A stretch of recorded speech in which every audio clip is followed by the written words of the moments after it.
પપ્પા ગાડીમાં જ છે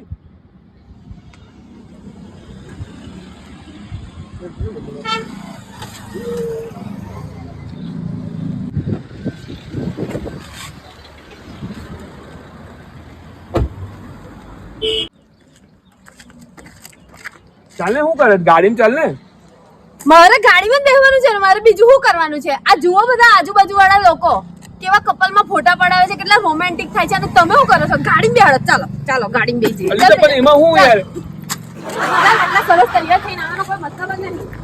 ઉભી ચાલ ફોટા પડાવીએ. ચાલ ફોટા પડાવીએ. નહીં પણ મારે ફોટા પડાવવાની છે કે ધમકાવવાની છે મને? અરે ધમકાવાનો સવાલ શું છે? આટલી બધી ગાડી ખેંચીને આવવાનું 400 કિલોમીટર ને એમાંય પાછા પોઝ આપવાના હવા તારા જેવા. તમે એકલા ના હોય નહીં મારતા. એ ભાઈ બી ગાડી ચલાવીને જ આયા હશે ને, જઈથી આયા હશે તઈ તો બી એમની વાઈફ જોડે કેટલા સરસ ફોટા પડાવે છે. ડ્રાઈવર લઈને આયા છે, એમની પાસે અઢળક રૂપિયો છે, આપણી જોડે નથી. એવું તમને ખબર પડી કે એમની જોડે અઢળક રૂપિયો છે? પેલી ગાડી પડી એ બાજુ, પેલી ગાડી પડી જો.